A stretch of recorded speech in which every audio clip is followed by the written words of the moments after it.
Calling our meeting to order for our commission meeting at 5:30 p.m.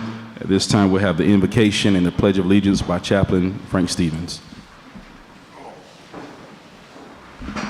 Stand for the invocation and remain standing afterwards for the Pledge of Allegiance.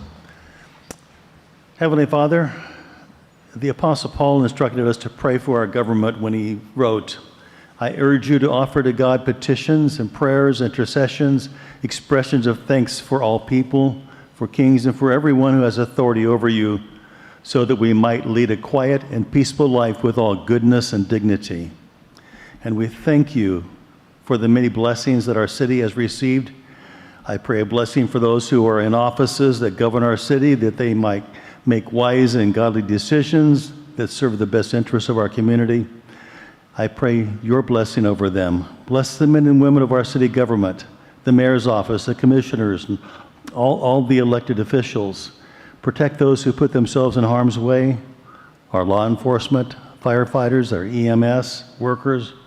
I'm so thankful for their service to the citizens of Lynn Haven, and in Jesus' name I pray. Amen. I pledge allegiance to the flag of the United States of America, to the republic for which it stands, one nation, under God, indivisible, with liberty and justice for all.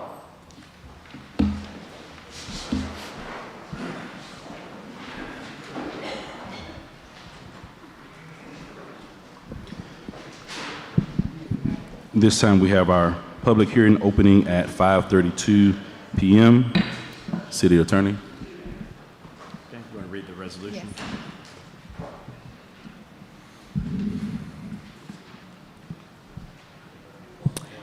A resolution of the City Commission of Lynn Haven, Florida, approving the fiscal year 2023-2024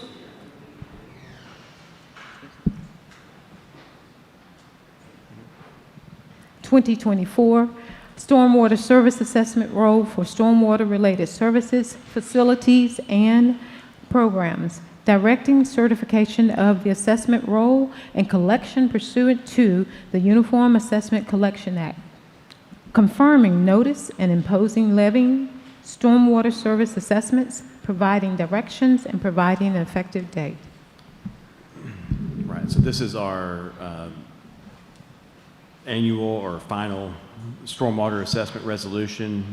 We did our initial resolution last month.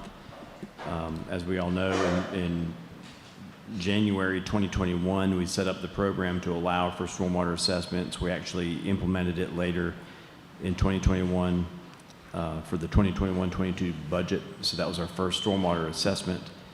The following year, we continued it, did not do a rate increase.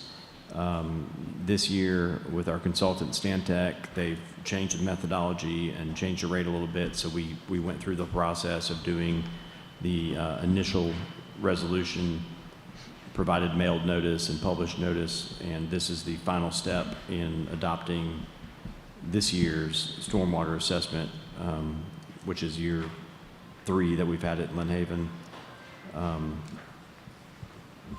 And basically, as you know, it added a separate tier, and it reduced the vacant land a little bit. But this is, again, Stantec is here if you guys have any questions, but this is the final step in this year's stormwater assessment, and these have to be approved and certified by the 15th to get onto the tax roll, and that'll go on everybody's tax bill below the line as a non-ad valorem special assessment that come out in November. All right, are there any questions for the City Attorney? We also have representatives from Stantec. Are there any questions for them from the Commission? I have one question, Mayor. If we ask Stantec, if you'll please come up. My question is for the process. Are we approving this just for this year? I know that in our letter we put it out for 5 years, for the next 4 years. Right. So is this an approval just for this year's? I can answer that. I mean, so basically, we did set out in the initial resolution and this one a 5-year plan of the rates. So you still have to come back every year to do the annual resolution. If we don't have any changes, so basically if we stick to this plan, we'll just have to come back one time as opposed to doing the two-step process like we did 2 years ago and like we did this year, where we did an initial and then a final. If you stick to the plan, you will just do the annual resolution anytime before September 15th. You can adopt it and it still wouldn't go into effect. But But we'll look at this every year. I Every just year, wanted yeah, to no make matter sure what, that you're that gonna- was stated yes. to the public. yes, so. no matter what, you're going to look at this every year. But in this system here, it lays out rates for 5 years. Okay. Any additional questions for Stantec?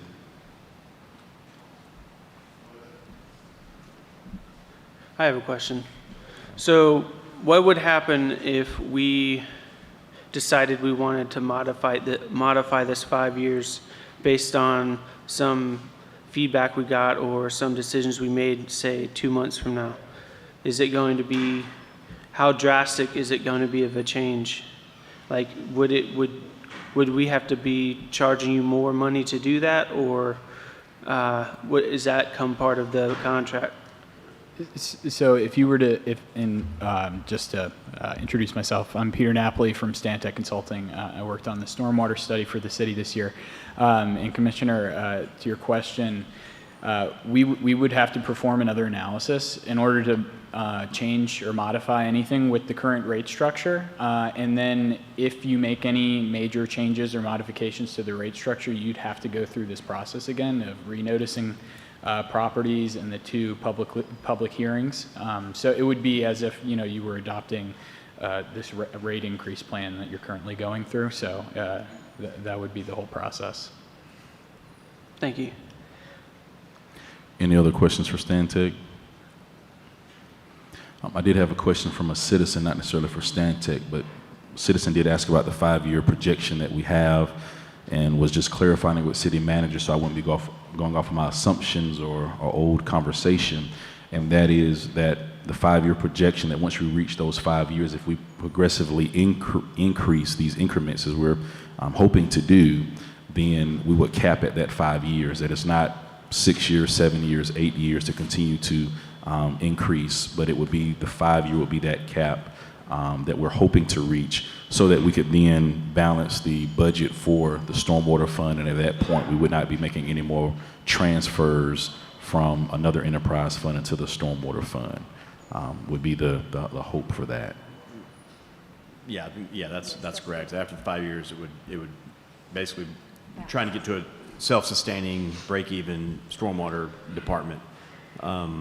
The other thing is, even we have these maximum rates laid out. So even if year 2, 3, 4, if you guys can go lower, you can go lower and not have to. That's not changing the methodology, changing the systems. As long as you're not changing the tiers and changing the analysis and methodology, you can always look at that, whatever that budget is next year, and say, we don't necessarily need 159. We can do it for 156. That's fine. You just can't go. You don't want to go above it. And so you're always going to have that ability. Any city does, to kind of turn on and off that assessment system, as long as you don't go above what we've approved. So if we get other money in and can keep it the same, great. And you don't have to reinvent the wheel and go through this again. But we went ahead and set it out for 5 years to get to a place where, okay, in 5 years, this will be self-sustaining. And so here's the max we're going to do for the next 5 years. This is just for 2024. All right. Any other questions for Stantec or for the city attorney? Yes. So you're saying it's just the max. So what if we started implementing something like mitigation credits? Would we have to do the process all over again? Or would it be something that we lowered what it costs to fix stuff because we have citizens that have done things to help the flooding? That's kind of going to depend on the mitigation program we come up with. I mean, you can always separately do a mitigation program. Remember, if you do mitigation, you still have a pot of money. You got the budget and a pot of money you need to raise. Right. And so anything that you give mitigation credit for, you've got to come up with that money from the money. It's got to come from somewhere. So if that means, well, now for the other people, it's got to go up $1, well, now we're back to what we just talked about and doing new analysis and stuff like that. So Right. yes, we could put a mitigation program in place, but that money still has to come from somewhere, so. But also theoretically, if you have a citizen or a business that widened their storm retention pond, it would not cost as much money to prevent that flooding. So it could balance itself. Right. So, I mean, the mitigation, it's all new businesses, I mean, they're required to keep the stormwater. The mitigation works as you went above and beyond what Water Management District or DEP or whatever required you to do. Like, you're required to do it. If you go above and beyond, that's where mitigation programs come into effect.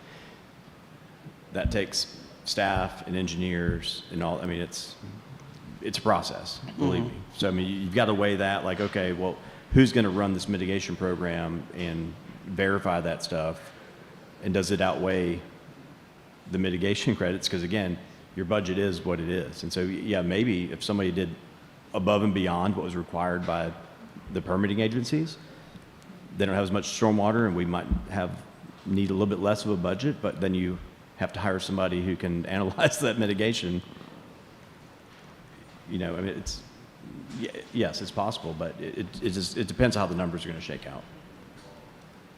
All right, any other questions for the city attorney or Stantec? Any comments from the public? Mr. Walker.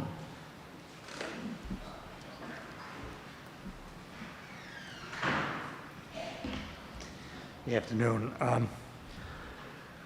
The first assessment came down. Let me back up a little bit. You opened Pandora's box by going for assessments. Now all the municipalities are jumping on the bandwagon.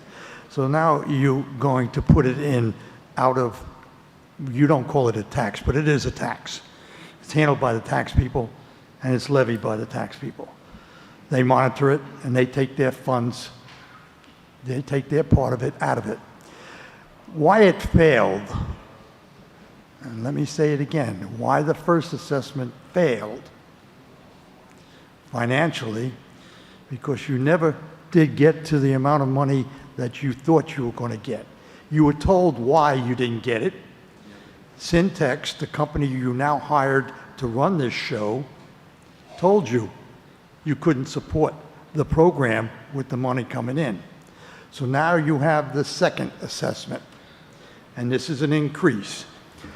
You just discussed, is it going to be a 5-year total increase every year? No, you're going to review it? That's fine. We didn't have that at the meeting. I didn't hear that. That's good. That's an understanding. That brings it back into your ballpark to review it every year and say, yes, we'll increase it. But add this to your list of increases that you are going to force onto the citizens this year. Add this one onto it. It is going to be an increase. And it's probably going to go bigger as the economy goes bad, the country goes bad, and everything else goes around us bad. We're going to come out. Remember this. The President of the United States said the buck stops there at his desk. No, the buck starts in the citizen's pocket and ends there also. You're going to have a lot of increases, and you're going to hear about them today. So this is your second try at the assessment. I hope you make it this time. Don't forget, you're paying these people to run the show. Got to take that out of the cost also. Additional public discussion? Yes, sir. And believe there's a gentleman after you with a turquoise shirt on. Oh, yeah, I see him. My name is Fraser Myers. I am the Director of Facility for S&P Holdings of Bay County. S&P is the owner of the Maximus facility in Lynn Haven, of which we work. We lease our facility, we own the building, we lease that facility to Maximus. And of course, Maximus pays us to run that facility part. Our call center on Arthur Drive in Lynn Haven has been operating for a little over 10 years now. And we run between 1,000 and 1,600 employees at that facility. This includes a host of local people that support that, so it's a big operation out there in Lynn Haven. Lynn Haven and the city of Lynn Haven have been real good to us. We've had lots of support, especially during the hurricane, that helped us not lose Maximus as a tenant, because we had only 30 days of close down maximum, or they could walk.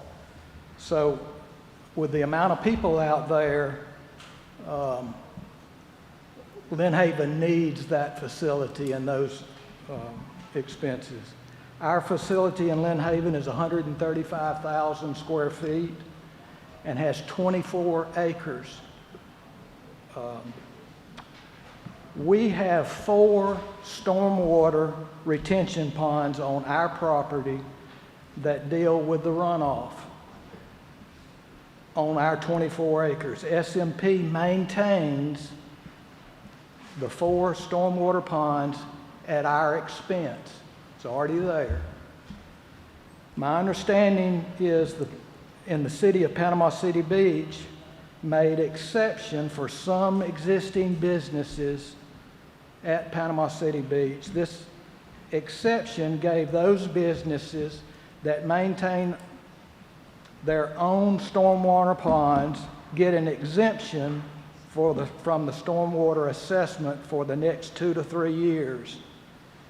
If the city of Lynn Haven could give us the same kind of exemption that's happening at Panama City Beach, it would help us compete with all other call centers. We're competing with all the Maximus call centers in the United States, 4 of which are in Florida. They're always looking for the cheapest place to have a call center. When we started, we only had a 9-month contract, and we operate our facility different than all the others. We own the building, we do all the facility work.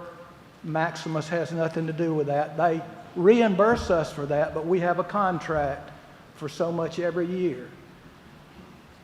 We've been able to go from a 9-month contract, and now we're starting our 11th year. We don't want the money to get so out of hand that we lose all those people and that site. And it's Lynn Haven has been good to us, and thank you for allowing us to voice our concerns. Your help is appreciated. Thank you. Thank you. In regards to that comment, city attorney and maybe city manager, you can maybe help my memory. Remember last year, the first year we did this a couple of years ago, we did talk with someone from S&P Holdings about mitigation credits. I believe actually through their law firm, they maybe made contact with us about that. What conclusions did we come to at that time? Yeah, well, yeah, I just want to kind of make that clear. I mean, Hold on a like I said, second. Okay. we could, I mean, we chose not to go down the mitigation route, and you can certainly do that. But Okay. the fact, and that's a great business, and I think we're glad to have it in Lynn Haven. Yes. Those ponds have been there. Chris Lightfoot's budget is what it is. With those ponds, with 4 ponds, whatever it is. I mean, if we need to raise $1.5 million, that's as we stand today, without as it exists. So if we're going to give credits to businesses, we still need to raise $1.5 million. So that money has to come from everybody but that business. So it means the other people's rates are going to have to come up, or we have to bring it out of water or sewer and make transfers. Got it. I mean, that's the bottom line. So Yes, we can certainly do mitigation programs for those people that went above and beyond what's required by the permitting agencies and did more ponds and deeper ponds and all that sort of stuff. But the fact remains that Chris's budget is still what it is. And I think that certainly kept his budget probably less than it would have otherwise been if they had just done the bare minimum. And that's great. But I mean, that's the reality. I mean, you still have to try Right. to, we're trying to get to that dollar figure. Year one, we knew it wasn't going to cut it, and I think the proposal was do a 50% increase year two. There was no political appetite for that, obviously. You know, I don't get a vote, and I don't have to get elected, but I wouldn't have done it either. And so we left it the same year two, and now Right. we've said, okay, let's spread this out over 5 years to try to get there. So again, I mean, I have no problem whatsoever. I don't think you guys would with doing a mitigation program.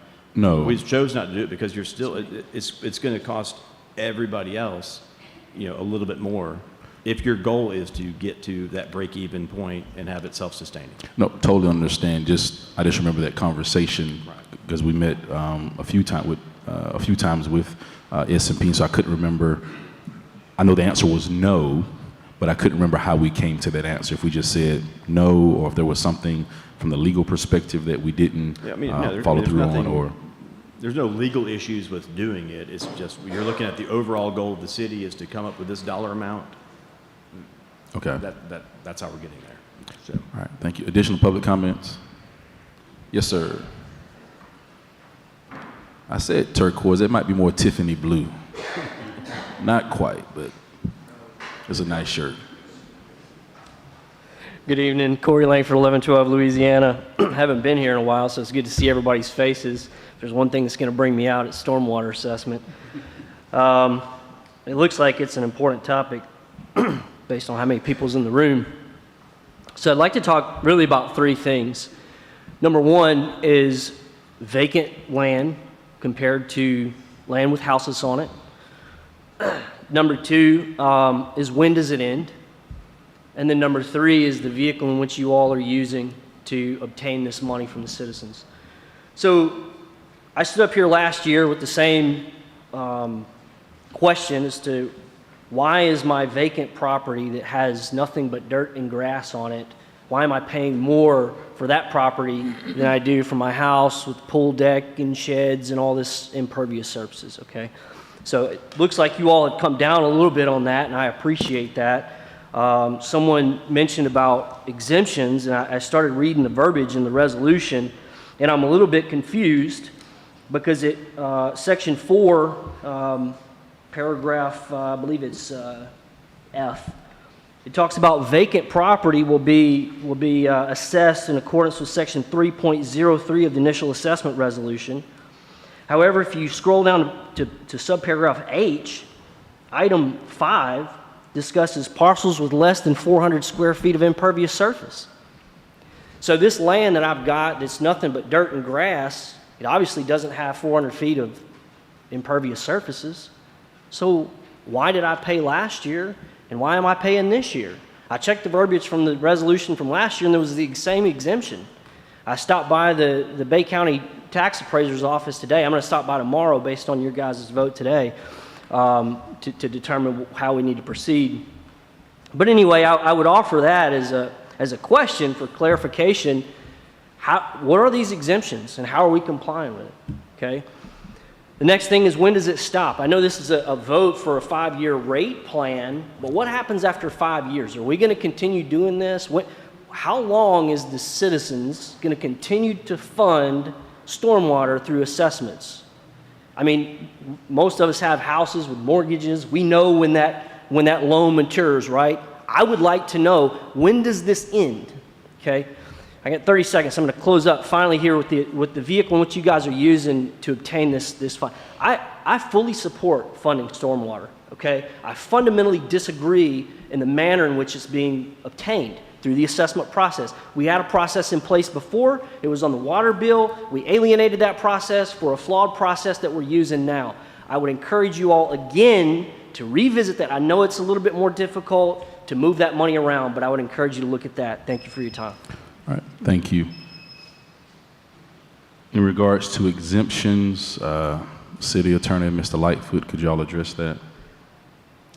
Yeah, I mean, that's when we're looking at either the single-family residential or non-residential, improved properties. Vacant is handled separately in its own deal. So I mean, if you do have an improved, I guess we did have some that had less than 400 square feet of impervious. Those are exempt. But we did have a section on the vacant. So that since the beginning, we've had a vacant one. We've had the residential, non-residential, and then vacant. So. And so then for that process, they would need to go, who do they, I guess, take their concerns to regarding being eligible for that exemption? Do they bring that to the city of Lynn Haven? Do they take that to the tax appraiser? Do they take that to the tax collector? How do they go about getting that approved for that That's a exemption? different question that what he was asking. I mean, if you had, he was just saying, hey, if it's vacant, then it's automatic. It's less than 400 feet of impervious, but vacant is kind of handled separately, is what I'm saying. In regards to vacant property, I know before Mr. Lightfoot, you sort of addressed that. Could you address for us the contribution that vacant property still may make to the stormwater? I know that was something that we discussed before, is if it's vacant, how is it actually causing stormwater issues because it is a vacant property? Absolutely, and I used the parcel there at 26th in Minnesota as our biggest example. Even though the property is vacant and there is a lot of wetlands on it, after we get a good bit of rain, if you drive by that parcel there at Minnesota and 26th Street, you can see for days where the stormwater runs off the property. Now, as what the resident spoke about just before, absolutely, a vacant parcel, residential parcel, does not have near as big of an impact as a large vacant parcel. However, whenever we started going down this road with our consultant on having a fair and equitable stormwater assessment, this is the most logical and best way that we can get to make it fair and equitable across the board. As we talked about it, last year, I believe the meeting was at the Garden Club, and then the year before in here. Is it a perfect system? Absolutely not. Any stormwater assessment that we've looked at, none of them are perfect. We've just gone down the road that we feel is the most equitable and fair for all, including the vacant parcels, including the commercial, and including the residential. I think a good point of the 400 square foot of impervious, if a property owner so chose, I think, and Kevin, correct me if I'm wrong, they could put 400 square foot shed or a 400 square foot patio or something on that parcel, and it would change the tier.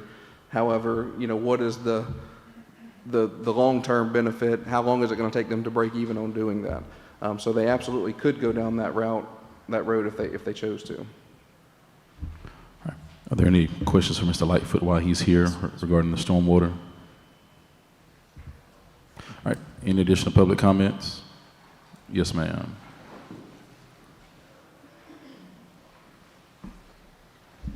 Glenda Butler, 415 Montana Avenue. As I have spoken about it before, this is not the only thing that's being raised, and I thought per a conversation that we had yesterday that we were not going to be raising the ad valorem taxes. We're not. We're not? No, ma'am. Okay. Yeah, this is stormwater. Okay. Gotcha. I thought it was the same thing. No, it's yeah, on the budget, well, on the agenda, it does say Okay. it does mention ad valorem, but it's saying it's a non-ad valorem assessment. So no, Okay. this is just for stormwater. Okay. So we're going to increase the stormwater, and we're going to increase the millage rate. No, decrease It's the going to millage go rate. down? Okay. Okay. You got to get your information from the right sources. I did. Okay. All right, great. Thanks. Thank you. Additional public comments? All right. I guess one of the things for us, for the commission to consider, again, this was not an easy decision a few years ago. 3 of us were here a couple of years ago when we had to make this decision, but I'll never forget that hour-and-a-half long public commentary that we had about stormwater and our citizens asking us to fix stormwater, fix flooding. And so the question we have to ask ourselves is, since this plan has been implemented, which has allowed us to provide more maintenance for stormwater mitigation in our community, has our stormwater improved? I guess that's the question for, not that we have to ask, that's the question to ask is, has our stormwater improved? Is it totally where we don't have any issues, no. But has it improved from 2021, when we implemented this, to now? Have we seen improvement in our stormwater in the city of Lynn Haven? I know we've had several rain events, and my phone and my email has not blown up like it did a couple of years ago from those particular rain events. And I think Mr. Lightfoot and his staff have done a great job of targeting the particular problem areas that we have in the city of Lynn Haven. And just by doing the basic maintenance things, digging ditches on a regular basis. And oftentimes the complaints I do get about the ditches don't even belong to the city of Lynn Haven. Sometimes they're another government entity that we have to follow up on and say, hey, can you come clean these out for the city? And so that's the thing I would like for us to consider with all of this discussion, is that have we improved stormwater by implementing this plan, and that each year that we continue this plan, that we will continue to improve our stormwater. I think also, I guess not to overlook Mr. Langford's questions, when does this end? The idea is that this would cap at the 5-year. If we continue to follow the progressive increments that we're suggesting, or that has been suggested by Stantec and that we're hoping to adopt, is that it would end at the 5-year cap, that after the 5 years that hopefully we would not have to increase the stormwater assessment at that particular time. As he mentioned, it was on our water bills before, on our utility bills, so it's not like stormwater fees are something new. It is something that we had previously, but as Mr. Lightfoot also mentioned, was that because it was not equitable across the board, that we would actually be paying more than what we're paying now. So if we want to go back to the utility bill, where only those who have utility services are charged for stormwater, then what we're paying now would actually increase more than what it is. Because we are trying to spread it out a little bit by bringing in the vacant property, also seeing who has a larger parcel, smaller parcel, who might be causing a little more stormwater issues than others.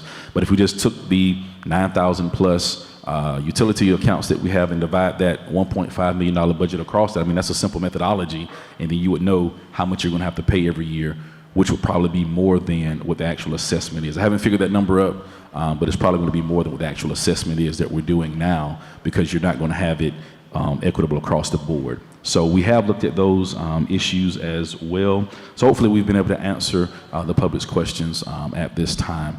Is any other discussion from the commission? I want to say a few words, if you don't mind. To the utility bill you talked about, I remember I talked to Kiki. I said, if we put all this on the utility bill, how much we're bringing in, I want to say it was about $400 a year of what it would have to pay if we put it back on the utility bill.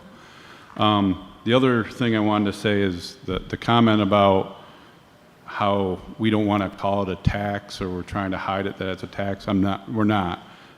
It's just called assessment fee, and we know it's a tax. Anytime you're taking money from the residents, it's a tax. We understand that. Me personally, I'd like to do it through our millage rate, but the problem with that is we can't do that because the money that comes in from the millage goes into your general fund, and you cannot use that money towards enterprise funds. There's a few minor exceptions to that, but I would have liked to have done that, say 0.2 of the millage goes to the stormwater, but you can't do that. And the comment about how the stormwater fee wasn't working, it's actually working. Actually, last year it was supposed to go up, but we decided that we wanted to keep it the same because there's we know that residents were going through hard times after COVID, and inflation and all that, and we decided not to increase it to kind of help it so it just doesn't take a steep climb, it kind of just a slow increase. But one of the other things I want to say is when I campaigned, I remember going door to door, and the biggest thing I heard was stormwater. Fix the stormwater, fix the stormwater. And I ended up finding out which houses were having a problem, because as I got closer to those houses, people would tell me, yeah, that house on the corner floods all the time. And I get to that house, and I didn't want to ring the doorbell, but I did. And of course, you'd hear a mouthful that, yeah, you guys need to fix this. Understand it, but it takes funding in order to do it. And, unfortunately, this can has been kicked down the road many, many times. To me, it should have made a priority years and years and years ago, and now we're having to deal with it. So it's either, we do this, or it's going to be more painful later down the road. So it's always better to have it on the front end than the back end. I know Chris Lightfoot is doing a lot of great work. When you were talking about decreased phone calls after rain events and that, I actually talked to a lady at Bel Air Estate. She lives near that little pocket park where it floods all the time there. And this last rain we had, they didn't flood at all. And she said she has noticed a vast improvement. And that's because of a lot of the stormwater projects that are going on. And I know one of the things that Chris was doing was those concrete canvases is making a huge difference as far as the maintenance, which hopefully will bring down the cost in that. And so I just want the residents to know that we hear you, we understand, we're trying to make this as painless as possible. And I appreciate you all coming out. I really do. I wish we had this many people at every meeting. And so we could talk about stormwater every meeting. yeah, we could do that, yeah. But I think that's all I had. Thank you. All right, any other discussion? I got something. So, did we have to transfer money into the stormwater budget this past year from another enterprise fund? Yes. That's what we're going to be doing for the next 5 years. So that's a good argument as to, because you could make the argument, well, if we're able to do all this good work now, why are we raising it? Well, it's because we had to grab money from another enterprise fund. And guess what? We have a sewage facility that needs to be expanded. So we have to have the money. I don't think the true question is if we need the money, we do, because I have not, since I have been elected, I have not had a single phone call about flooding. I've had people tell me multiple times that their flooding has gone down. So what the stormwater money is doing is fantastic. So the work that is being done is fantastic. My only issue is I keep hearing it's the most fair and equitable to all, and I disagree. I've ran the numbers. I've spent hours and hours doing it. I think that the funding that the amount that we're trying to reach is a good number. I absolutely 100% agree. We need to reach that number. I just think that the methodology of that we're using is not truly fair to everyone.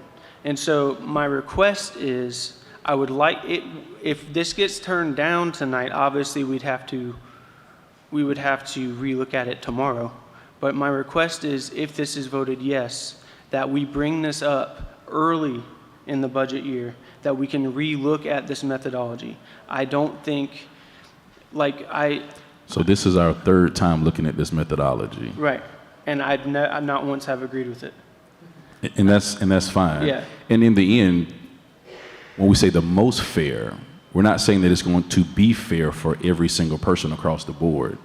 But in looking at the various methodologies, and not just from Stantec, we've had others to come in and look at their methodologies as well. So we've sent Stantec back to the drawing board multiple times to say, come up with a better way, come up with a better method, come up with something that's more fair. Not that any method, or there's going to be one method that's totally fair, because I'll tell you that if I'm charged, well, I want to say, well, that's not fair, right? So if I look at Stantec's method and I'm charged $200 a year, and if your method comes up or someone else's method comes up and charges me $300 a year, I'm going to come and say, that's not fair because I'm being charged more now. So I don't think there's going to be any particular method that is going to be totally fair to every citizen or every business owner in the city of Lynn Haven. But I think, again, as we've assessed this 3 to 4 times, as we've reviewed this, and also realizing that this was done before we came on a commission, they were looking at stormwater assessments and looking at the various methodologies that, now, not that we can't discuss it. I mean, we can certainly discuss it next year. Once we vote on this, it's something that we can discuss and something that we can look at and compare to see, is it really more fair once we get down to the, to the nuts and bolts of it all. Is it really more fair to look at a different methodology? But I guess the question is, each year, are we going to continue to try to change the methodology instead of saying, okay, hey, this is the methodology that we're going to stick with and try to move forward? Because that's sort of what we asked Stantec to do, we charged Chris Lightfoot and Stantec come up with a methodology that we can look at and say, okay, for the next 5 years, we can work through this and we can say yes to this to make sure that we're fully funding our stormwater department so that we won't have to keep taking money from the sanitation. And so this is the methodology they brought to us, hey, this is the best one that we can formulate at this time in order to make sure that we're able to move forward for the next 5 years so that we can continue to make sure that stormwater is not an issue. Because as you said, we didn't get any calls this year, but I remember my first year, I got cursed out going to somebody's house. So you step in their yard, you got your rain boots on, and you get cursed out in the front yard. Yeah. Because and you go stand in their living room, standing in water up to your ankles. And there's nothing you can do other than say, give me time.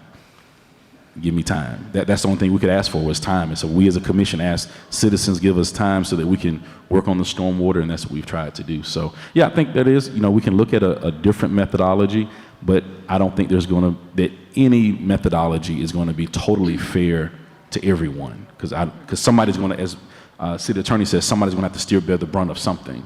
So because we still have to raise the money. Right, yeah, I mean, you look at it like that, you need 1.6 million and you have 8,000 parcels.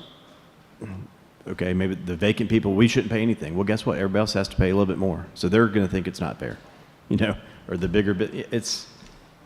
I get what you're saying, and there's all sorts of ways, and that's why we hire Stantec, and they can come explain all that. Yeah, We can look at that every year. But there's no question in my mind that the money that we're getting is working. It's the staff's doing a fantastic job of lowering flooding. Like, we have to get this money. There's no question in my mind. But there is a fair way. It's a rate. If it's a rate across the board, that's fair. You know what I'm saying? Like, if everyone pays the same rate, it's fair.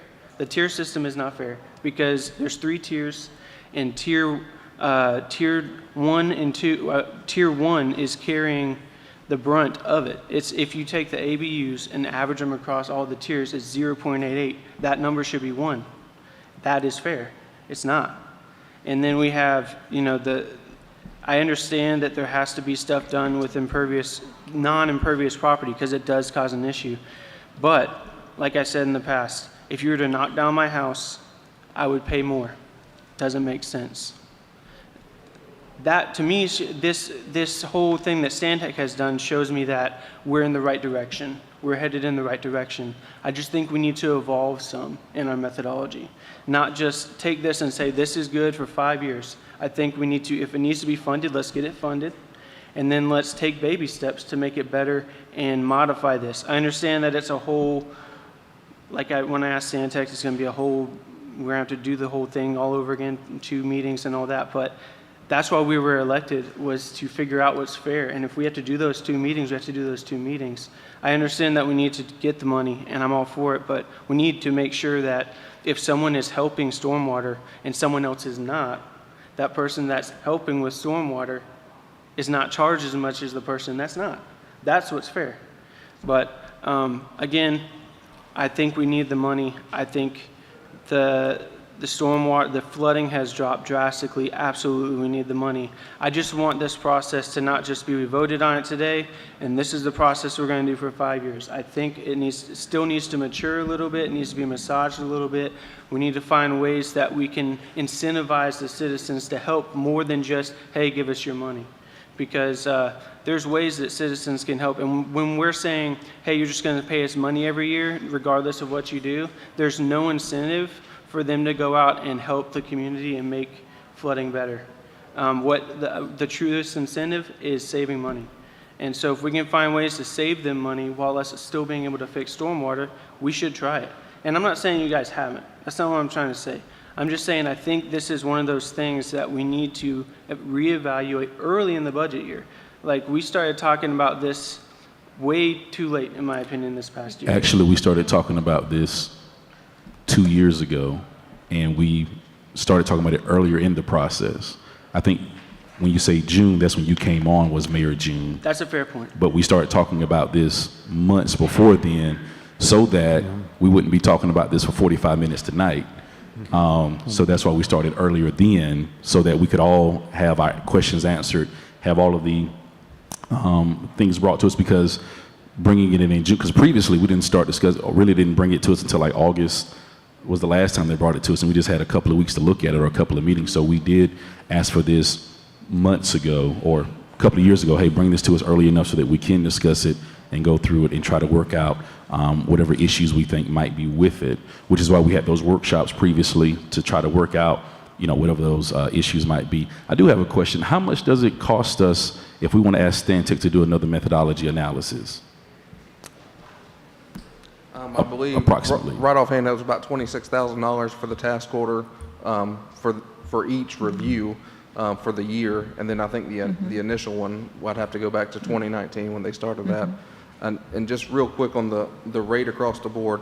So if we do one rate for everybody, if you have this house that's 1,000 square foot, and then the neighbor next door is a 4,000 square foot house with a shop in the back and a driveway, and they do contribute more, if we have the same rate across the board, then everybody's at the same rate, whereas they would be in tier 1 and they would be in tier 3. So that's how it works to fight that. I misspoke. What I meant by rate was a percentage. So if it's a percentage, the same percentage across the board, that would be fair.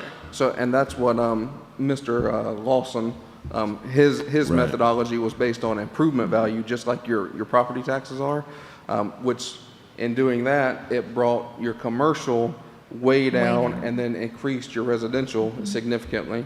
And then your vacant parcels, of course, they were at just about 0 on the assessment. So it did change it, but then it put it way more on the homeowner and the everyday citizen versus commercial businesses and vacant properties. And I wasn't against that methodology, but yeah, it was definitely way out of whack where it was putting, in my opinion, way too much on the residents. Absolutely. So, but mind if I say one more thing? I just want to make sure we understand that if we vote yes on this, that doesn't mean 5 years we're all hands off. We gotta, we can vote on this next year. You're going to have to look. You're going to have to approve it every year. Right. Right. If you want to make changes, I agree. Start looking at it earlier. Yeah, that's just my request, is that if this gets voted yes, can we please start early next year and bring this? It doesn't have to be anything official. I'm just saying, like, when we are here, so we're not violating the Sunshine Law, can we please have those conversations early? And it's something we can discuss during our pre-commission meetings.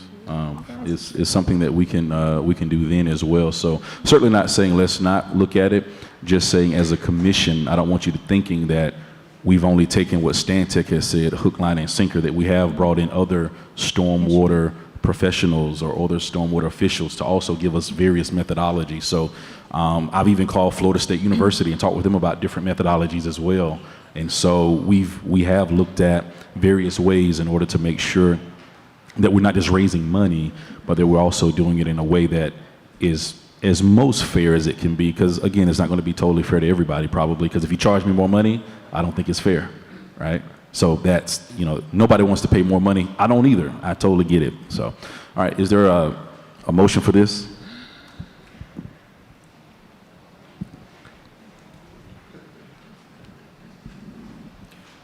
Motion to approve. Is there a second? I'll second it. All right, motion by Commissioner Ward, second by Commissioner Vandegrift. City Manager, if you call the vote.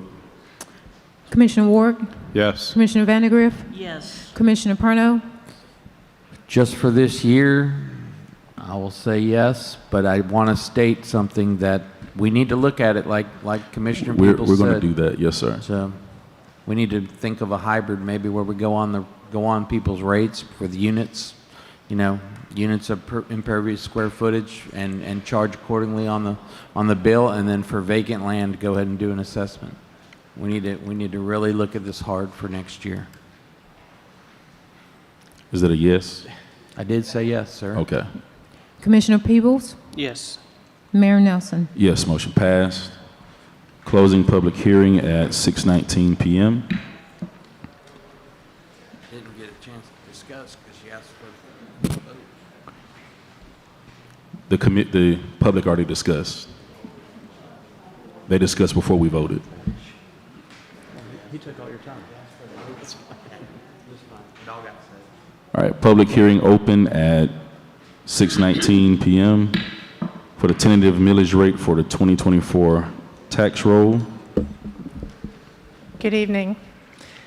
I'm very happy to tell you that we did a wonderful job with the budget this year, as we discussed at the workshop last week. The millage rate, in order to balance the general fund, will be 4.0, a reduction from fiscal 23, which is a 4.1.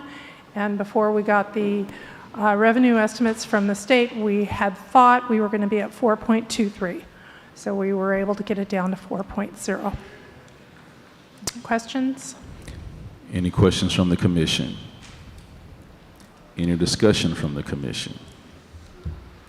I just want to say thanks to all the you, Kiki, and the staff for making this happen. That was something else I was really, really hoping would happen. And so based on, we have more people than we've ever had. Property values are the highest they've ever had. So I was really hoping that this would be the case. So I really appreciate all the work that you guys put in to make this happen. Thank you. It's definitely a team effort. We've been working on this for months. All of the city has. All right, any comments from the public?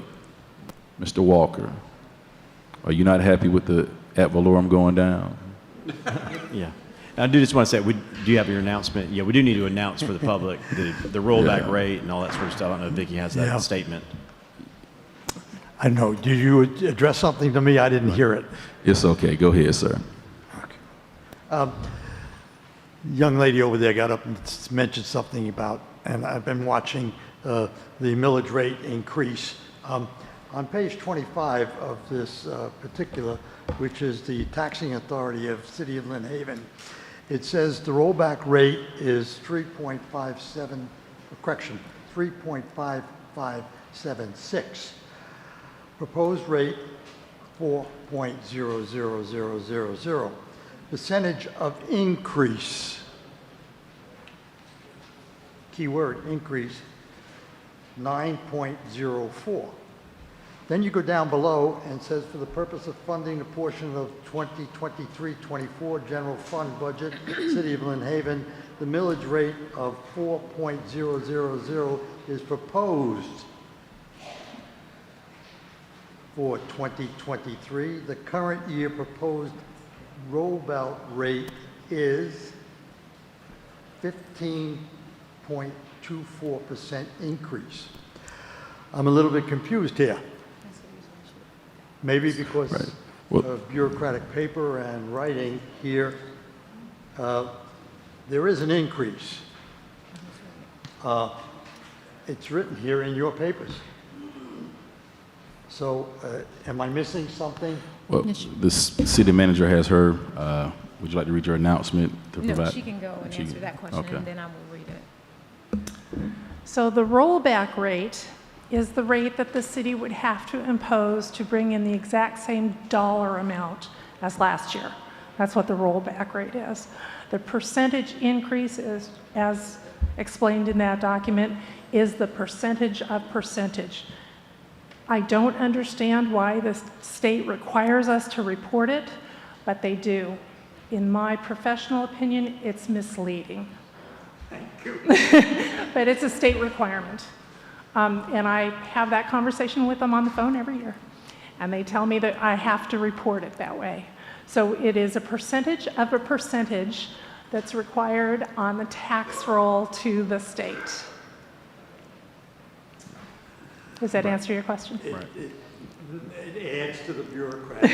Right. Yeah. It's basically the state is saying, is the city going to bring in more dollars? Yes. They will make you call it a proposed tax increase, even though we're dropping our millage rate by 0.1. Yeah. But we're bringing in a couple more dollars. And so the state will make you put it in the newspaper and say, hey, it's a proposed tax increase. But when you come here and say, well, we're actually dropping our rate. We're dropping it from 4.1 to 4.0. But you are going to bring in a few more dollars because you've got more parcels and property values have gone up and you've got, so it comes down from Jamie's favorite place from Tallahassee. And they make us announce it that way. So we follow the rules. I worked for many years in Washington, D.C., and I'm used to spin. And I can understand, and you can understand my complexity here. And trying to explain that to the people is very difficult. But do me a favor. Count this as part of an increase. Look at it possibly. City manager. Naming of the taxing authority, City of Lynn Haven, rollback rate. The rollback rate is 3.5576. Percentage of increase over the rollback rate is 15.4. Millage rate to be levied, 4%. As you know, our millage rate had been 4.1. Our original proposed was 4.2, so we have rolled it back to 4.0. Any additional public commentary? All right, is there any further discussion from the commission? I'd like to say something, if that's okay. I would like to point out that if we pass this, we will have a lower millage rate than both Mexico Beach and Panama City by a significant margin. Mexico Beach's millage rate currently is 6.5, and Panama City's is currently 4.79. So just wanted to point out how awesome this is that we're able to maintain a lower millage rate than both of those municipalities, and we're able to lower it today if it's voted yes. And I think we'll be lower than the county as well with our millage rate. So, Yes. yeah. All right, so yeah, thank you, city manager and staff for crunching the numbers to get us a lower ad valorem tax this year. Any further discussion from the commission? Is there a motion? Motion to approve. Second. Okay. City manager? Resolution number 2023-09416, a resolution of the City of Lynn Haven, Florida, adopting the tentative levying of ad valorem taxes for Bay County for fiscal year 2023-2024 and providing an effective date. Would you call the vote, please? I don't remember who did. Motion by Commissioner Peebles, second by Commissioner Ward. Commissioner Peebles? Yes. Commissioner Ward? Yes. Commissioner Vandegrift? Yes. Commissioner Perno? Yes. Mayor Nelson. Yes. Motion passed.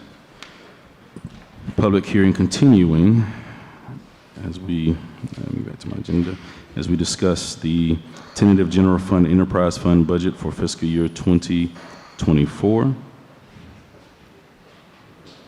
Yes. City manager, if you read the resolution, please. CRA, right? Resolution number 2023-09417, a resolution of the City of Lynn Haven, Florida, adopting the tentative budget for fiscal year 2023-2024, providing an effective date. Ms. Roman.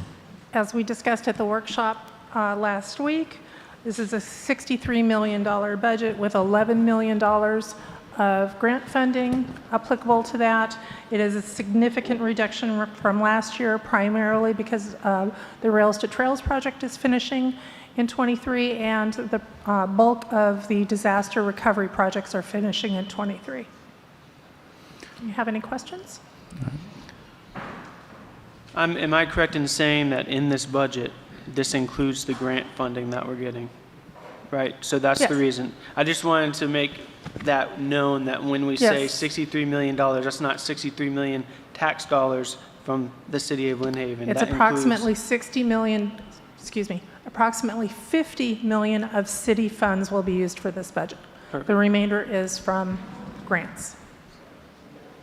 All right, any additional questions for Kiki? I was just going to make a comment. Thank you for all your guys' hard work on that, and just want the residents to know the city is working very, very hard on these grants, and it's making a significant difference in the city. So I appreciate everything the city staff is doing. So thank you. Thank you. All right, any other questions regarding the budget? All right, public discussion. You got a question, Mr. Walker? Yes, sir. Come on down.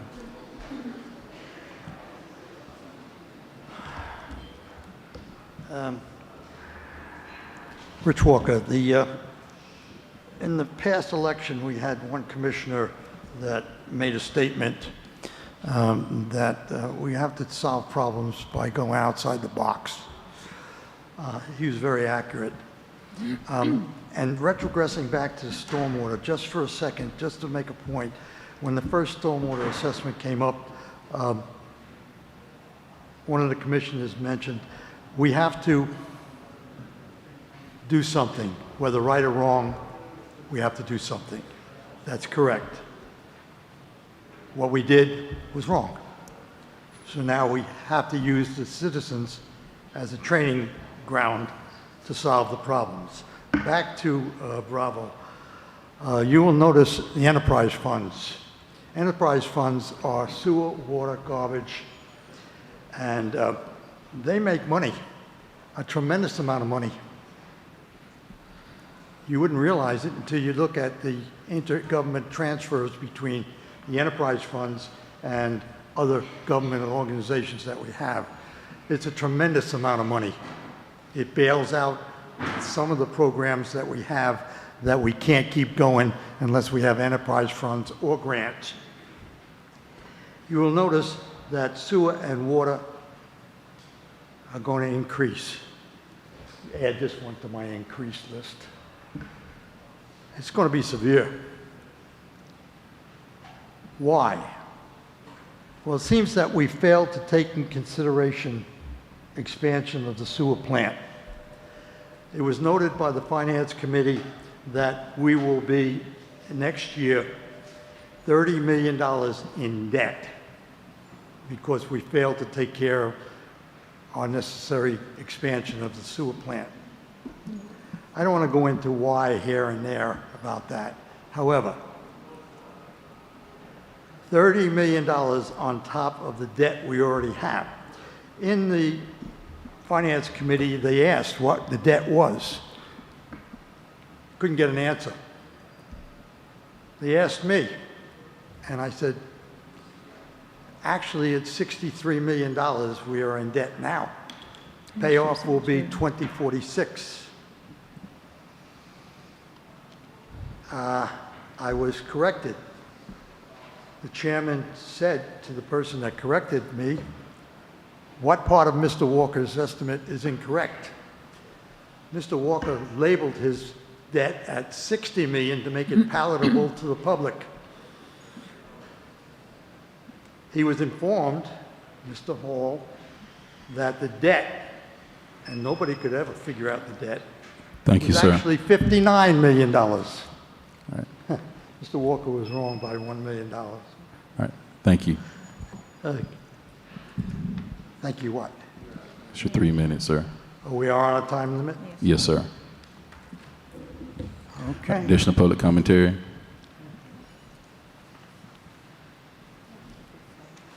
All right. And Ms. Roman, if you would clarify some of those facts, please. I will happily do that.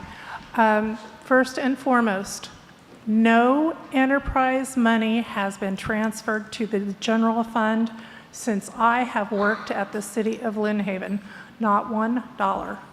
We have transferred money from the sanitation fund into stormwater and into sewer to cover the negative cash positions in both of those utilities. The only utility that is currently in the black is sanitation. The other three are running in the red, which is why we're having the discussion about the utility rates later on. But no money has ever been taken out of enterprise funds to help with the general fund. As far as the citywide debt goes, when I came on board, it was 59 and change, I think. You may have the schedules in front of you. We're going to be at 43 at the end of next fiscal year. That's a significant reduction. The primary balance of that is due to the disaster recovery, which in 2019 was the very last debt that the city incurred. Most of you were here for Hurricane Michael. The city was forced to float a bond for $30 million to help with debris removal. Had I been working for the city at the time, I would have supported issuing that bond. There was not enough cash in the city to make the city whole after the hurricane. So it is what it is. We had to do that debt in order to keep the city clean and running for the residents. Is there anything else I can clear up? So Kiki, currently, after this fiscal year, how much will we have in debt? How much I will believe we it's debt? 43. 43. I have one out here. Okay.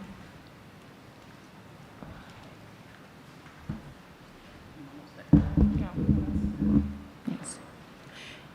And then just a few other clarifications. We do not transfer money from the enterprise fund to the general fund and vice versa since I have been here, and that's been since 2019. I have not done that, okay? I'm happy to tell you they've all been taken, so there's some interest in the debt schedules. But I believe it's 43. You may have to. Yes. We owed money, correct, before the hurricane, Yes, ma'am. around 20 million? I believe it was 20 million or close to it, yes. But total or just enterprise? No, the citywide, well, the only general fund money is a very small portion. It's, I think it's less than $2 million. Everything else is for enterprise funds. Yeah, most of our debt is based on roads, utilities. It's from the Well, enterprise and funds. the one bond that does have an impact to general fund, again, before I got here, it was one bond. It was divvied up between the general fund, 46.2%, the sewer department, 11.18%, and then the balance to the water department. And I can't find documents anywhere to explain to me how those percentages were arrived at. I asked my predecessor, Twyla Miller, when she was available. She had no knowledge of how those percentages were arrived at. That one bond was divvied up in that manner, and I can't explain it. Did the half cent, the infrastructure, the half cent? No, that was way before that. the 16 capital improvements. All right. Any other questions regarding the budget?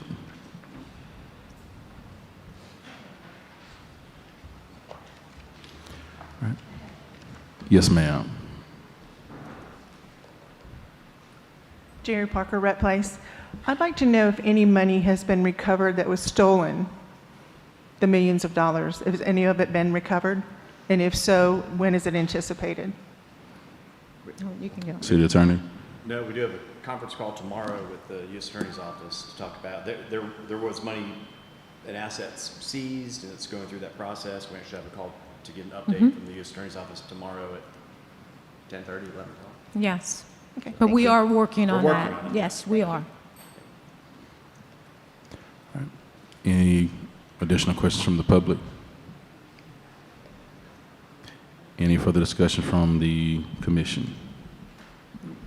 All right. Is there a motion?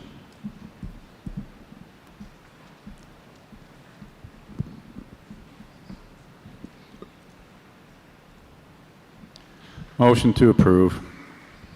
Second. Motion by Commissioner Ward, second by Commissioner Vandergriff. City Manager, if you call the vote. Commissioner Ward, Yes. Commissioner Vandegrift, Yes. Commissioner Perno, Yes. Commissioner Peebles, Yes. Mayor Nelson. Yes, motion passed. Thank you. Public hearing closes at 6:38 p.m.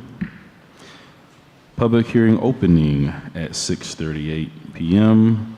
for the tentative community seat redevelopment agency budget for fiscal year 2023-2024. Resolution number 2023-09418, a resolution of the City of Lynn Haven of Bay County, Florida, adopting the tentative community redevelopment agency budget for fiscal year 2023-2024, providing for an effective date. All right, is there any questions from the commission? I know we discussed this in our previous meeting at 5 o'clock. Is there any further discussion on this from the commission? Any comments from the public? All right, is there a motion from the commission? Motion to approve. Second. City Manager, if you call the vote. Motion by Commissioner Perno, second by Commissioner Ward. Thank you. Commissioner Perno, Yes. Commissioner Ward, Yes. Commissioner Vandegrift, Yes. Commissioner Peebles, Yes. Mayor Nelson. Yes, motion passed. Public hearing closes at 6:40 p.m. This time we'll open the floor for public commentary. Yes, ma'am. Yes. It's Jerry Parker, Rhett Place again. Last meeting, I had asked about 1619 Minnesota. I would like to know if there's been a citation issued for that property because their grass is still really tall, the mattresses are still in the back, and the overgrown vegetation is still there. Yes, I did turn that over to code enforcement, and yes, they did write a citation there, and I know that code enforcement and the police chief went out there. Okay. Is it in the back where they can't see it? Oh, no, Is there's it- no Yes. fence. It's all wide open. Okay, Yeah, yes. so There I is mean, a s- you can just stop at the stop sign and see it. Yeah, so, and how long do they have to correct that after a citation has been made? I don't know, but I will ask, City Attorney, he'll, You know, on the notice of violation, that's like your first warning, and it's whatever the code enforcement officer gives. Normally, it's like 7 or 10 days. Okay. If they don't do that, they'll come out there and write a citation, then they have like 20 days to do it or appeal it to go to the Okay. hearing officer. And then, so we are on that. Okay, I thank will- you. and then if it goes through the judicial process, There's no judicial process. Wow. It's basically, you know, if you write the citation, if they appeal it, then it goes to the magistrate. If not, then it's just a citation and a monetary fine. If it's bad enough where the city actually has to go out there and clean up and mow, then that's that's a separate process. It's like a 30-day process. So if we have to go do the work with city funds. Thank you. Yep. additional public commentary? Yes, sir. Johnny Bashirs, 811 Louisiana Avenue. I just wanted to say one thing about the ad valorem taxes, because I think it gets lost in translation for some people.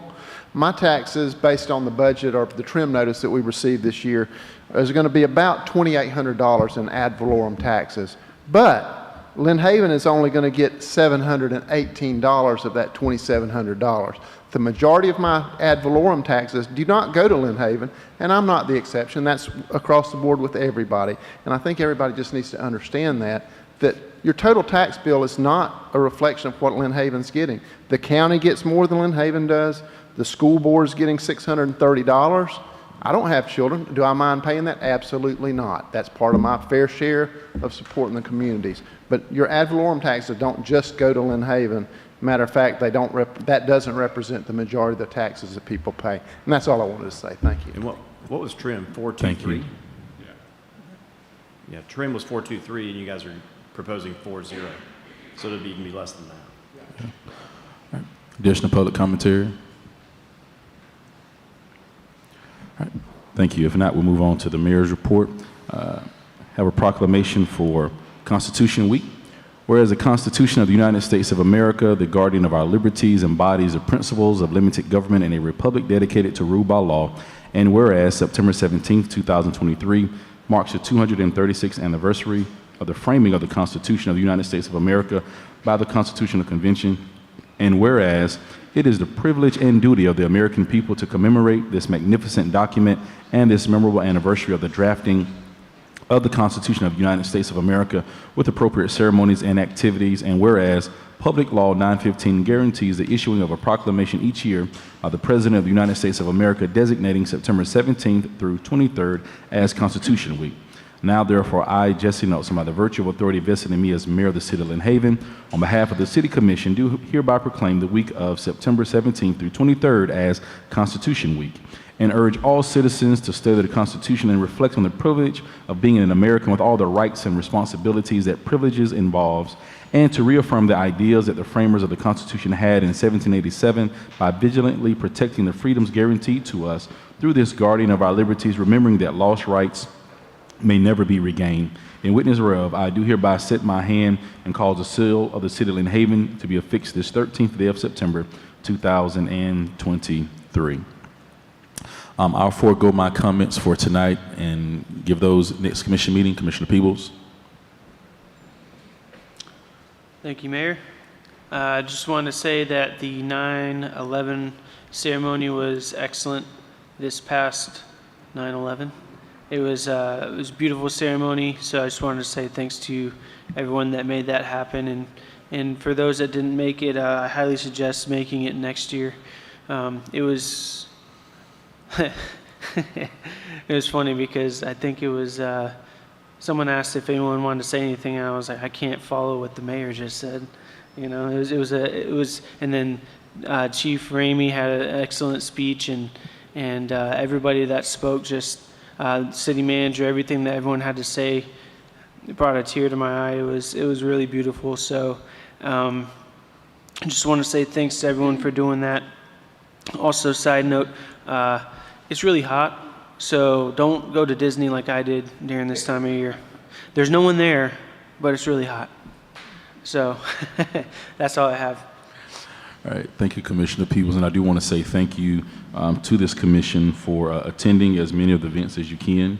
So certainly, thank you all for doing that. And just know that when you come to the event, if we're taking pictures, try to be up front, because we're going to ask you to come up and take the pictures. I know you want to hide in the back, Commissioner Perno, from humility and not be seen and served. I have the face for radio.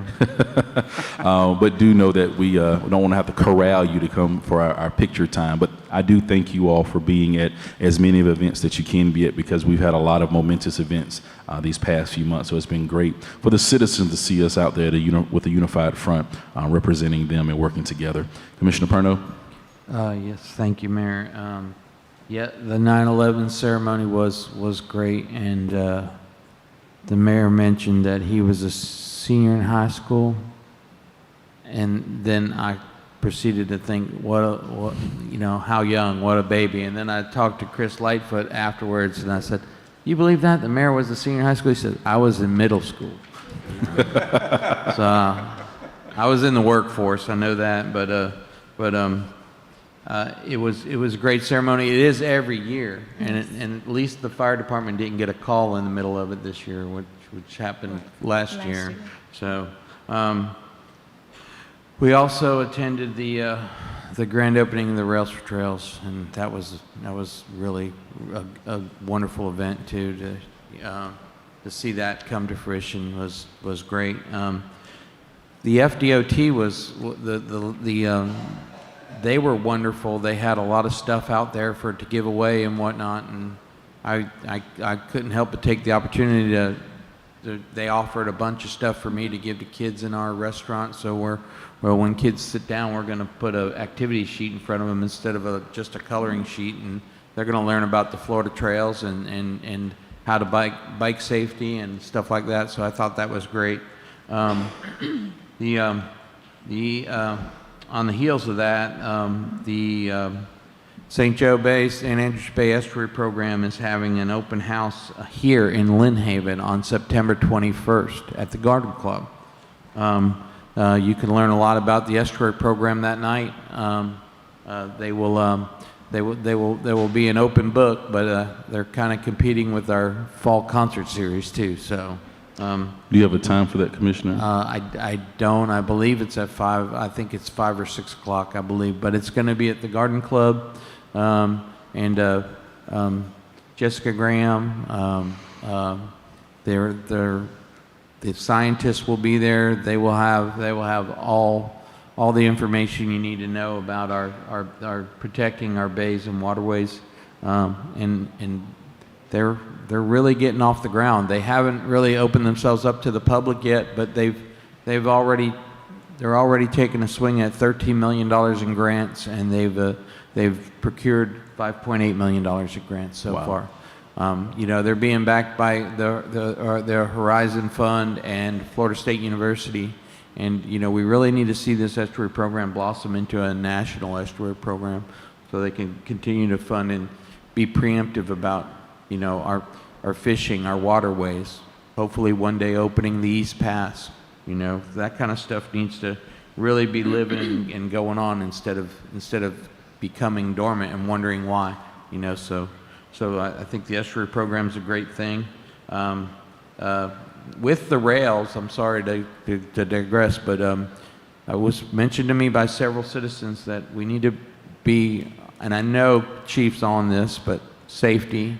And the safety signs are great at all the intersections, but security, we just want to make sure that people are safe.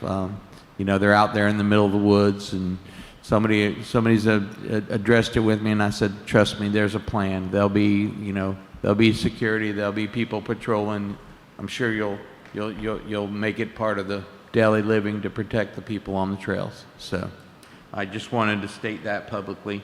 And then I know we've kicked this and spoke to this person, but Chris Lightfoot and I spoke earlier. I just wanted to publicly mention that Mr. Vines called me again, and I went out to 12th in Montana, and we talked about the embankments, the guardrails, and what he'd like done. And he has a right to develop his land, but he doesn't want to develop it. He wants to sell it, and he says he can't sell it. No one would buy it because they don't have access to his land.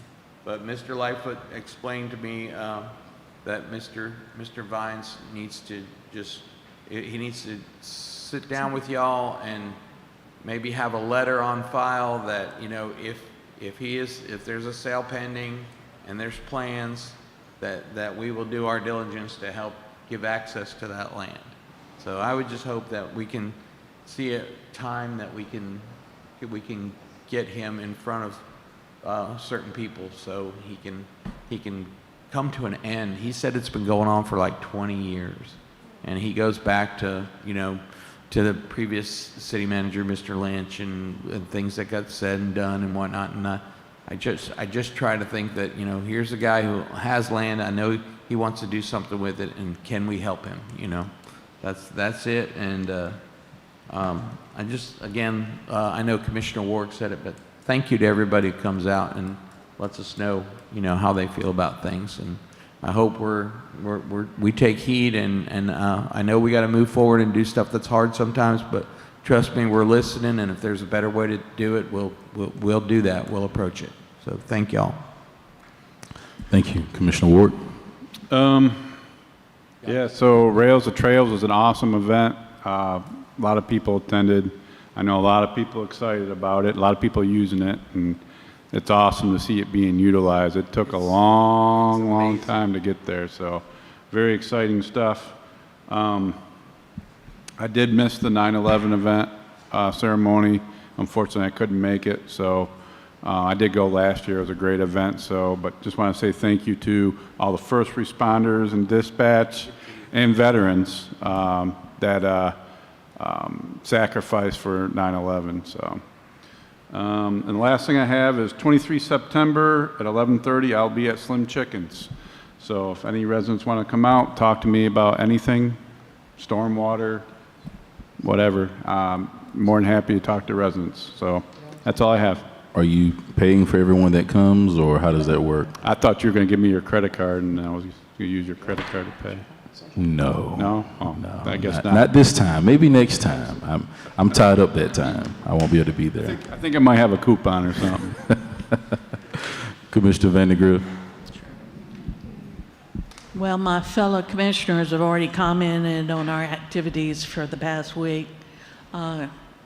It's been a great week celebrating and honoring various groups. But I want to make a comment. I guess I should have done it earlier about a comment that was made that something that we did was a failure. It failed was the comment. And I just want you to know that I want the citizens of Glen Haven to know that stormwater has not been a failure. You've heard each one of these individuals talk about how much it's improved. I've heard nothing but stormwater problems since I came on the commission in February, and we've worked very hard. The cities worked very hard to eliminate those problems. I wish that money fell from the sky, but it doesn't. And so for us to continue this hard work for the citizens, we've had to make some difficult decisions. And no, I'm sorry, it's not perfect. We'll come again next year and we'll discuss it and see if we can make it perfect. We have talked about stormwater, we've talked about the budget. So if we don't ask, if you sit and you think that we're not being inquisitive enough or we're not digging deep into the budget, we have. We've met over and over and over and said, you know, well, what about this? What about that? We pick it apart. But comes a time where the timeline, you just have to make a decision and go with it. So I want to thank fellow commissioners, the mayor, the city manager. They worked very hard on behalf of the citizens of Lynn Haven. Thank you, Commissioner Vandegrift. All right, City Manager. Mine would be very short. I know we've been here a while. We've been here a long time today, but I just want to remind everybody about the paver project that's going to end this Friday, September the 15th. If you haven't gotten your paver, surely want to go on and do that so that you can have a paver out in the garden area. October 10th is the grand opening for City Hall, so all residents are invited to be a part of that. We picked up 2 pickleball and baseball tournament schedules that are coming in. I know that the Sports and Recs Department, they are working hard. This year we will have co-ed ball. That's been something that's been requested. And so we're going to have co-ed softball, and I think it's going to be a really huge hit from what we've already been seeing and hearing from people around the county. And so that softball, that's probably going to start the week after Thanksgiving. So that's co-ed softball. So if you were a great high school star, or maybe you thought you were a star, you can surely come in and play softball with us. We'd be more than happy to have you. And so anyway, those are just a couple of things I wanted to bring to your attention. The city is working hard, and I just want to say, every staff member in the city of Lynn Haven works hard. We work night and day to serve our residents. We consider ourselves servants to you all. And so I just want you to know that whatever we do, we are doing it for the best of our citizens because we think you deserve the best. And so I just want to let you know that on behalf of our staff, and a lot of them don't always get credit where they should be because some of them are out in the field that you don't always see, but those are the people that keep this city running. So thank you to all staff for the job that you do. Warrant list, please. Questions about the warrant list? Me too. Thank you. And Chris is going to come and do the stormwater update. I really wish that people had been here to hear all of the things that have happened over the years. This is going to give us an update of what the stormwater has been assessment has helped us to accomplish this year. Yeah, maybe we should have done this at 5 instead of the CRA. Yes. So just want to do a quick recap, and I promise I'll keep it quick. But one of the best things, we hear about, the stormwater assessment and all is what we're able to do with it. And in the past 3 years since we've had this assessment, we have been able to dig our ditches and replace culverts and buy equipment. And Bobby Baker can speak about it definitely way more, but back years ago, they had $10,000 in the stormwater R&M infrastructure account for the whole year. Just an example of how quick that money goes over on Petty and Malden when that stormwater pipe caved in the other day, and that's about a $17,000 repair. So just one small issue like that, first of your budget year can wipe out your whole account if we weren't able to fund it like we are today. So it has definitely come a long way. But recap of fiscal year 23 of what we've done. Since the stormwater assessment, including fiscal year 23 and 22, we've dug over 100,000 linear feet of ditches. This is our fiscal year 23 map. We try to update it as they go. This year, the contractor was in the yellow line there. The city staff, you can see the purple or pink line there.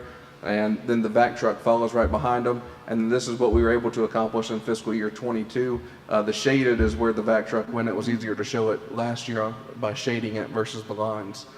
And we will also have that contract ongoing for fiscal year 24 as well, and continue to dig ditches and keep that ditch maintenance up. The 7th Street drainage improvements. Now, as you all know, the stormwater assessment cannot fund all of the capital improvement projects or all of the master plan projects that we have. Luckily, we were able to secure some ARPA funding this year, and the 7th Street drainage improvements, these plans were actually done in 2019, and we were able to add another outfall and upsize the piping network just right up here on 7th Street from Ohio to Illinois to help drainage in that area. The 1600 block of Indiana Avenue, same thing. This was put on our master plan back in 2019. It was on the HMGP list, but way down the priority line and probably would not have gotten funded if it had stayed on the HMGP list. So we were able to use ARPA funding and get that upsized as well. And it again, upsized pipes and inlets on the 1600 block to help drain that area. We were able to get our HMGP projects, which is the hazard mitigation grants as a result of Hurricane Michael. We were able to award those projects, 6 total, 3 to Baskerville-Donovan and 3 to Dewberry. Using the grant funding, we're able to design those, and we will be able to construct those without a single cent spent from the stormwater assessment money or any other funds from the city. It's all federal and state grants. The plans on those, as we talked about last month, are nearing completion, 90% on most, 60% still on the Pine Forest Estate. It's a little bit more extravagant set there, but we'll have those complete and submitted for approval for construction in the coming months. The legislative stormwater project, again, with the help from Representative Trumbull at the time and now Representative Griffiths, we're able to secure some stormwater money, $1 million through a legislative appropriation and $1 million half-cent sales tax match, and we're able to work on our outfalls. We've already awarded phase 1. They're completing on Colorado, Mississippi right now. They've already completed on West 7th Street, Carolina Avenue, and at 13th and Missouri. They've got to put the concrete canvas in those ditches and wrap that portion of the project up. And then phase 2 is in permitting with the Corps right now, and as soon as that stuff is complete, we will bid that portion of the project out. Concrete canvas, partnered with the CRA on that. You all approved our canvas there.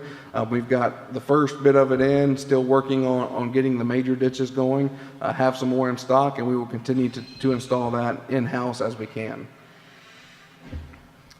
Promise to be quick. Any questions to add to that? I have a quick question. Yes, sir. On your list of 6 projects, going back a couple pages. Yes, sir. Wyoming Avenue. What part of Wyoming Avenue? So the project was started because of the address at 1103 Wyoming. That house has flooded numerous times, but a lot of that water comes from 8th all the way down. So this project is creating another outfall and enlarging the pipes to keep the water from flowing all the way down to flood 1103. So it's really the 800 to 1200 block of, or 1100 block of Wyoming to take care of that whole area. Additional questions from Mr. Lightfoot? All right, thank you. Thank you, City Manager, staff, for all the hard work that you all do to ensure that we provide the best quality of life and service to our citizens in Lynn Haven. One thing I forgot to bring up during my mayor's report is that we do know grand opening is on October 10th, 10 a.m., which is also the same day as our regular scheduled commission meeting. And so I wanted to know if there was any objection from the commission to moving our meeting to that Monday, October the 9th, so that we won't have any conflict with staff trying to prepare for the grand opening on October 10th.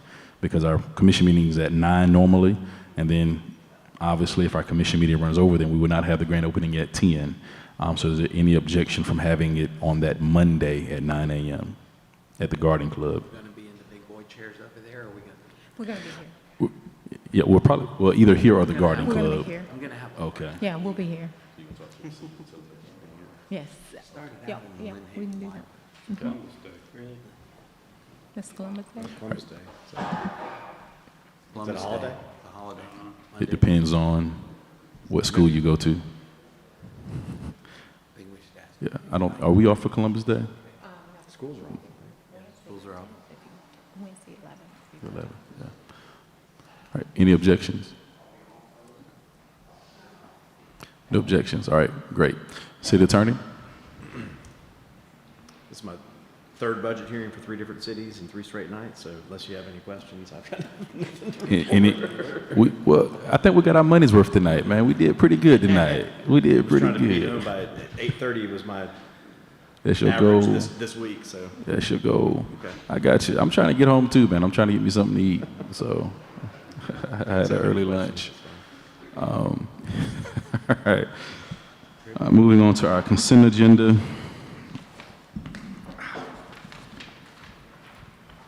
Approval of minutes from 8/22/23. Approval to update the FDOT Title VI non-discrimination insurance document and policy as required for LAP certification. Approval to award contract for RFP 22.23/12A for towing record and storage services to White's Record Service LLC as the primary vendor and to include other qualified vendors on the rotation list for same. All right, any concerns about the consent agenda? Motion to approve the consent agenda. All right, is there a second? Second. Motion by Commissioner Perno, second by Commissioner Peebles. City Manager, you call the vote. Commissioner Perno? Yes? Sorry. Commissioner Peebles? Yes. Commissioner Ward? Yes. Commissioner Vandegrift? Yes. Mayor Nelson? Yes, motion passed. Moving on to old business, discussion of timeline in which to schedule a workshop to review the proposed property maintenance code and related draft resolution number 1137. I think we did provide some dates for that. We did provide some dates for that on Friday when we talked about it in the pre-commission meeting. So we do. I can't remember. Yeah, but basically, we have with CJ, we've got a red line together, which I think is in the packet of the whole master document. So I think we wanted to talk about doing one more workshop to go through the whole thing again. Obviously, to adopt it needs to be done by ordinance, so we'll still have 2 more hearings after that. But I think there were still some unanswered questions, so we can just get one date to do a final review before putting it in ordinance form. And I can't remember what date. We did talk about some dates Friday. What? October 17th will be the date for that. And that way it will give the citizens, we're going to post it online, give the citizens a month or approximately a month, several weeks to review that prior to the workshop. So please, review the International Property Maintenance Code, the updates to that. Please communicate with us any questions or concerns that you have about that. Of course, we'll have the workshop on that as well. And then we'll have 2 meetings to vote on that. Second meeting in October, and then the first meeting in November is when we'll also have the votes on that as well. So, all right, thank you all. For any further discussion on that? All right, discussion, quasi-judicial public hearing, open at 7:07 p.m. For the discussion and possible approval of a development order application for J.D. Byrider Automobile Dealership, 2617 Highway 77. It's quasi-judicial. If you'll raise your hand, if you swear to tell the truth, the whole truth, and nothing but the truth, if you're going to testify in this. I do. Okay. And again, if anybody had any ex-parte communications with any of the interested parties, disclose those now. None. No. None. None yet. None. Thank you. This is a development order application by J.D. Byrider Automobile Dealership. The applicant is CHJ Properties LLC, and the agent is Brad Harris from BH Engineering LLC, who is here this evening. The location is 2617 Highway 77, parcel number 11791-000-000. The property size is approximately 2.869 acres, and the future land use is commercial. It is not situated in the CRA. It's currently vacant. It's where the old Sandy's Seed and Feed store used to be. The project engineer again is Brad Harris, reviewing engineer Chris Short from Dewberry. What they wish to do is construct an 11,994 square foot building. 5,648 square feet will be office, and 6,346 square feet will be garage space. They will also be putting in landscaping, parking, and infrastructure improvements. This is the location here. This is the aerial of the site. The pin shows where the site is, and it is commercial. This is the site plan, which was reviewed by staff and the reviewing engineer. And these are the renderings of the proposed building. Thank you. Any questions for Ms. Amanda? There's a restriction on such businesses in certain areas of the city. Yes, ma'am. It used to be that because of the outdoor storage of vehicles element, outdoor car sales used to not be allowed this far up Highway 77.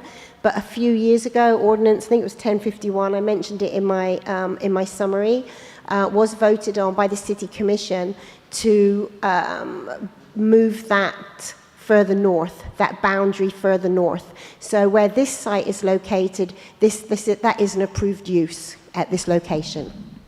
It's right outside that boundary? I believe the boundary is 26th Street. Yes. Yeah. Any further questions for Ms. Lander? All right. Any discussion from the public? Is there a motion from the commission?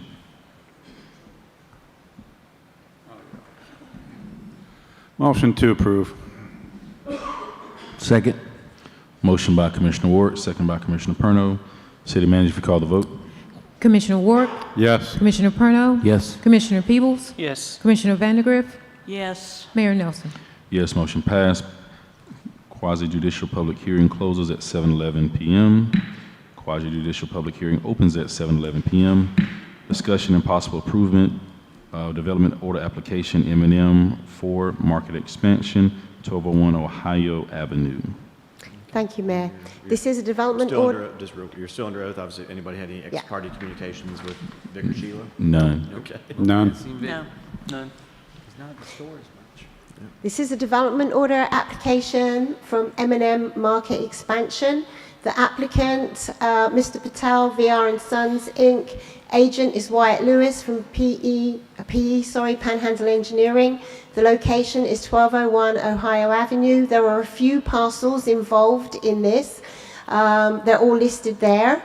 And the property size is approximately 1.06 acres with the future land use being commercial. It is in the CRA.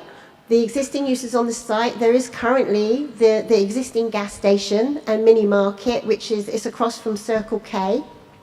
The project engineer, Wyatt Lewis, PE, Panhandle Engineering, and Chris Short from Dewberry reviewed the site plans for us for stormwater, etc.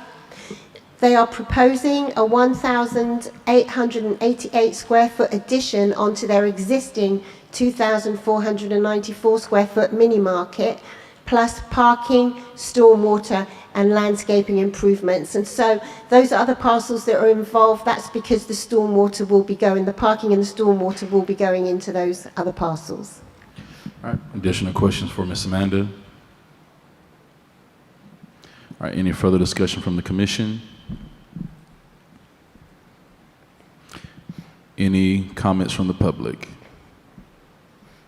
Is there a motion for this? Motion to approve.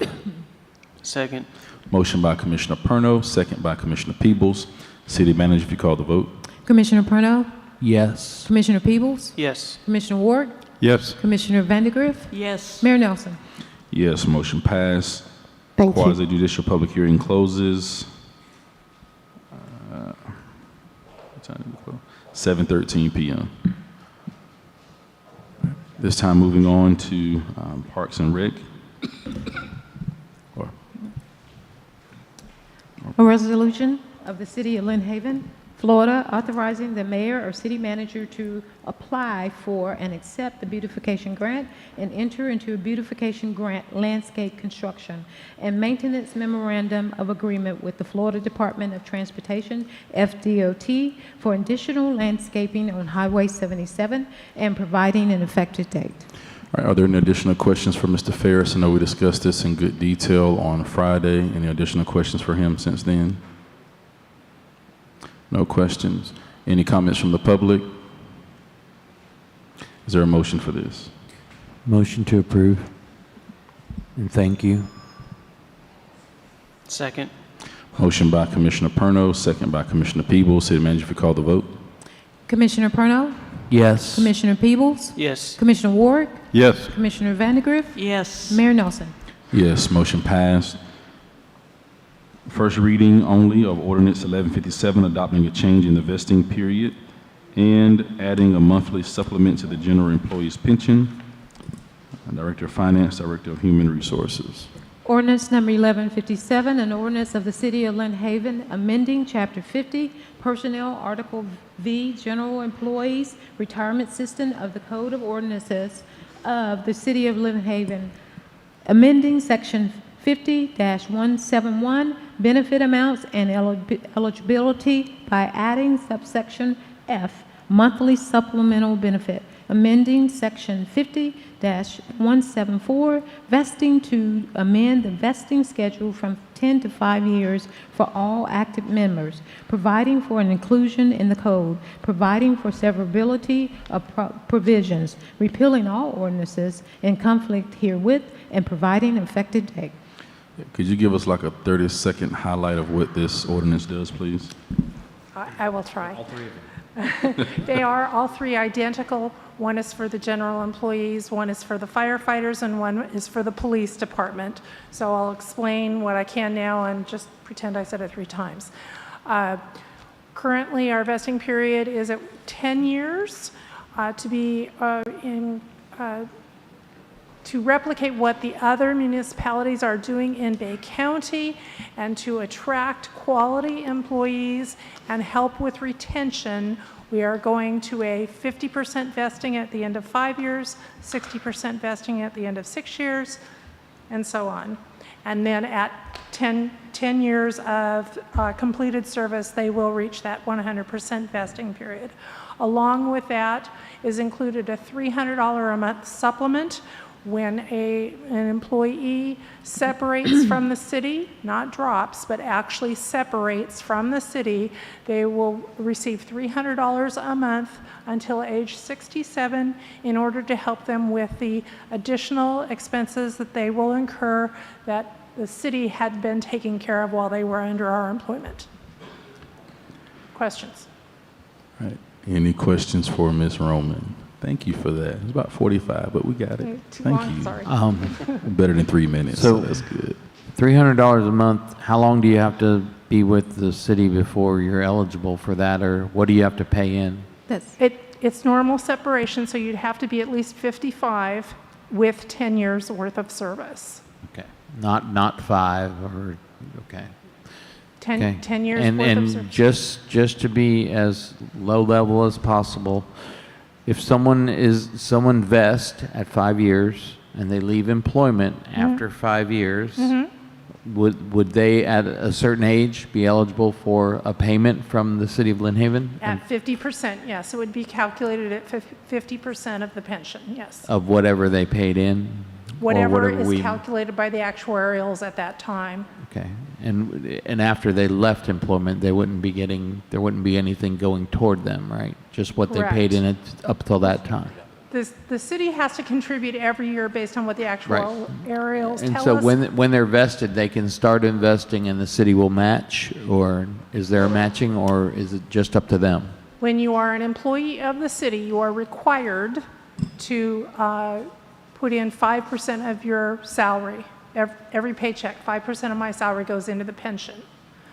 When you attain, based on this new ordinance, when you attain the end of 5 years, then you're entitled to a 50% pension at normal retirement age. So from day one, they're giving back 5% of their salary? Yes. Okay. So just to be clear, I'm 34. Let's say I had worked for the city for 5 years, and I vested at 50%. I could not draw that check until I'm 55 years old. That's correct. Thank you. Any further questions? Any questions from the public? No questions? Great. All right, moving on to the next agenda item, if we would do our reading of the ordinance for the firefighters. Ordinance number 1158, an ordinance of the City of Lynn Haven amending Chapter 50 Personnel Article. I want to make sure I have the right one here for all active members. Let's make sure. Yes, that's it. Personnel Article 4, Firefighters Retirement System of the Code of Ordinance of the City of Lynn Haven, amending Section 50-126 benefits amounts and eligibility by adding subsection F, monthly supplemental benefits, amending Section 50 through 129 vesting to amend the vesting schedule from 10 to 5 years for all active members, providing for an inclusion in the code, providing for severability of provisions, repealing all ordinances here in conflict herewith, and providing for an effective date. We'll just apply the same comments that you made to this ordinance as well. And also, yes. One thing I did want to mention, these are fully funded in the 2024 budget. It's all of the expenses are included in the budget. All right, thank you. Any comments from the public? All right, and City Manager, if you read the ordinance for the Police Department.